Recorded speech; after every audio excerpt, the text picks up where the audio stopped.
So we're going to reflect on the relationship or the linkage between non-communicable diseases and nutrition. We have quite a lot of evidence that indicates a lot of relationship between the different non-communicable diseases and nutrition. And maybe just to share a little bit of the relationship. Every time we eat food, we eat for three major reasons. And one of the reasons is to get energy to help us do work, our daily routine work. Two, we eat food to grow in case we are children. So we eat food to grow. But for adults, our food then is used to enable us repair our worn out cells. So it's really not about growth for adults, but it's about repair of the body cells that keep dying and also rejuvenating the body. So that's why one would eat protein-rich foods. So we're talking about more protein, maybe the milk, the meat, the fish, the eggs, or even the plant protein. We're talking about the beans, the soy, the groundnuts, the peas, and all that stuff. So thirdly, we eat food to enable us fight off disease, meaning that food enables us to boost our immunity so that the immune system can be able to fight off any form of infections that we have in our bodies. So you realize that actually the immune system is built by food, which is basically food containing micronutrients, the vitamins and the minerals. So we're talking about the different vitamins: vitamin A, vitamin B, vitamin K, vitamin C, all those vitamins, and also other micronutrients, minerals, specifically talking about issues to do with calcium, potassium, magnesium. Now, most of those are found basically in the fruits and in the vegetables, but also in the whole foods. So, how then are non-communicable diseases linked to this nutrition? One is that whenever people eat a lot of food that gives them energy, that is supposed to provide them energy, such as the cereals. Let us say maybe you're eating posho, you're eating matoke, you're eating potatoes, you're eating yam, you're eating cassava, you're eating rice, you're taking wheat or wheat products. The body assumes that then you need the energy to do some bit of work. Unfortunately, many times we consume a lot of carbohydrates, and then after eating the carbohydrates, we don't work. And yet the carbohydrates are basically supposed to be providing us energy to enable us to do work. So what happens is that every time we take in excessive carbohydrates, which are energy giving foods, and we do not spend that energy, what the body does, it picks those carbohydrates that are excess, which of course, when you eat them, they are broken down into glucose, which is a sugar that is supposed to be facilitating the body to get this energy. In a situation where you're not using that sugar or you're not using that energy, the body converts that sugar or that glucose into fat. So the fat is then deposited around the lining of the different body organs, preferably where there is some bit of expansion, where the body can easily expand. So if it is the stomach can be able to expand in front or sideways, so the fat can be deposited around the stomach region. Sometimes the body can actually deposit this excessive fat in the buttocks, in the biceps, in the thighs. Right? Yeah, so you find that someone starts getting out of range, and that is when you see people starting to put on a lot of weight. Now, it's not only carbohydrates that do that. Now, there are two sources of energy. If you don't consume carbohydrates, and the body can depend on fat to provide energy. So energy is the secondary source. Rather, fat is the secondary source of energy away from the glucose or the sugar that we get from carbohydrates. The body can also get energy from fats. So every time people consume a lot of fat, so let's say someone is taking so much of the fatty food or so much of the meat, so much of the margarines, so they end up now having accumulated fat, which fat then can be put or stored, like similarly the way I explained for carbohydrates. This fat then deposits itself around the lining or the different body organs that can actually expand. Now, when the body goes out of range, meaning that people have started putting on a lot of weight, this fat is not only depositing itself in the stomach region or in the buttocks or in the thighs. Some of it starts clogging in the vessels, the blood vessels. So when the fat starts clogging in the blood vessels, what that means, the vessels are supposed to be carrying blood from one point to another. Now, in a situation where a vessel that is actually carrying blood is clogged with fat, there are two things that may happen. One, the vessel starts narrowing because there is already something foreign that has clogged there, so it starts narrowing. But the blood volume remains the same. So the body has to ensure that all this available blood has to go through now a narrow tube, which has been narrowed by the too much fat. Now, how does that happen? It means that now the heart has to pump extra times to push this blood through the narrow tube.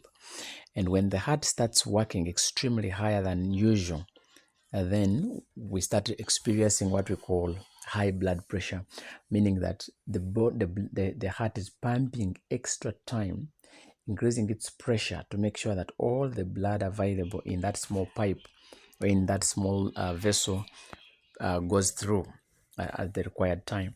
Now, in a situation where blood is not sufficiently moving through that small piping, it means that there will be delays in the blood reaching particular organs. So if the blood fails to reach the brain, then someone can black out. Just even if it's 1 second or 1 minute, when the blood is failing to reach the brain, one will black out. If the blood stops going to the limbs or to the legs down there, then you start having numbness, meaning that the blood is not reaching there. If it is the arms, the blood isn't going there, then you get numbness in the hands. So that is one of the other ways that high blood pressure then affects all these other body parts. Now, high blood pressure, when it comes, the body can decide to prioritize particular parts. And then it says, okay, maybe for now, to maintain this person, let us keep the heart functioning, the liver, the kidney, and the lungs. So what the body can do is to cut off the other body organs, the other side of the body where those organs aren't, so that the body helps you and prioritizes those organs that are most important at that time. So when that happens, it means that someone goes into a stroke. One of the side of the body dies off. So meaning when someone is having a stroke, it means that the blood supply to those to that area isn't there. So that is stroke. So you realize that because of the too much accumulation of fat in our bodies, we can have a risk of hypertension or high blood pressure. We can have a risk of stroke and other cardiovascular related diseases. Yeah, so that is one of the non-communicables. But you see, it looks someone talks about hypertension or high blood pressure, but we realize that all other cardiovascular diseases or diseases of the heart are all associated with that. And so we're talking about the stroke, angina, we're talking about hypertension, but also you can have some muscles around the heart die. So all those are challenges that may come because of too much fat. So that is one bit of too much fat and hypertension. But also, each one of us has something called insulin in our bodies. Insulin is a hormone that is supposed to be regulating blood sugar. So every time you've eaten carbohydrates or you've released sugar in your body, the insulin is produced immediately to come and pick that sugar from the bloodstream and takes it to the muscles, takes it to other body cells. Now, what happens is that when you have accumulated fat, you have too much fat around your body, inside your body, it could be cholesterol or this other fat, lipid or whatever. Those fats or that cholesterol inhibits the action of insulin. So every time insulin comes to pick sugar and finds a molecule of fat, too much concentrated fat, the attachment of the sugar to the insulin fails, or there is affinity is really low. So you'll find that now the insulin is resisted or prevented from picking up sugar from the bloodstream and takes it where it is supposed to go.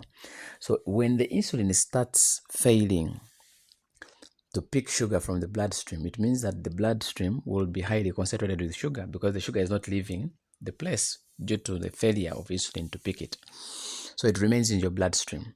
So when it remains in your bloodstream, what happens is that just like a person who has taken a sweet meal, if you took something sugary, the body demands you that you drink a lot of water to dilute it. So similarly, when the stomach region, or rather the bloodstream, is highly concentrated with sugar, the body produces a reaction that enables the body now, or demands the body to take in a lot of water.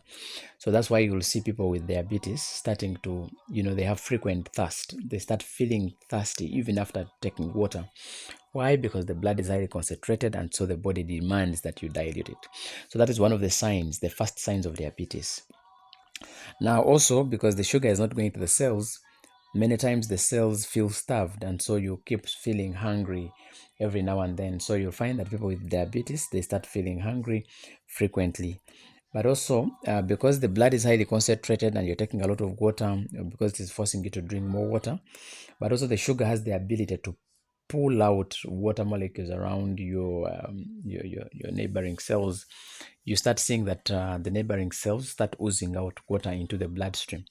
So the volume of blood starts increasing, and what happens is that most of this water then goes into the bladder, and when it goes into the bladder, someone starts feeling urination every now and then. So someone starts running out to urinate. So those are some of the first signs of diabetes. So frequent thirst, frequent hunger, frequent urination.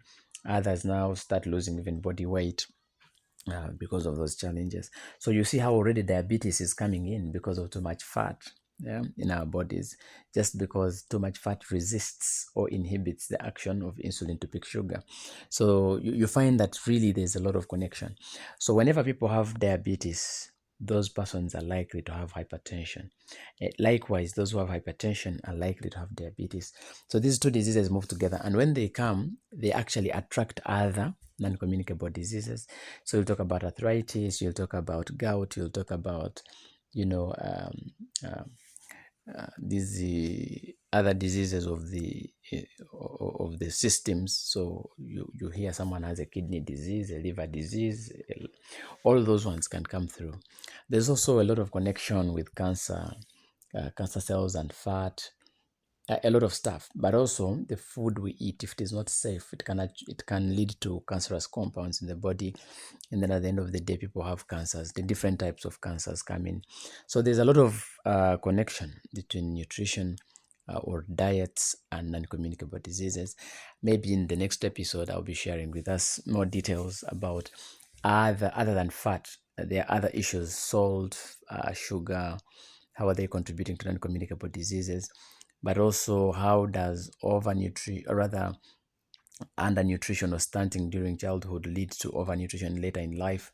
I can be able to share that as well in the next episode. So for now, well, we could reflect on this and see if it can add value to us, and then we move on with other sessions. Yeah, thank you.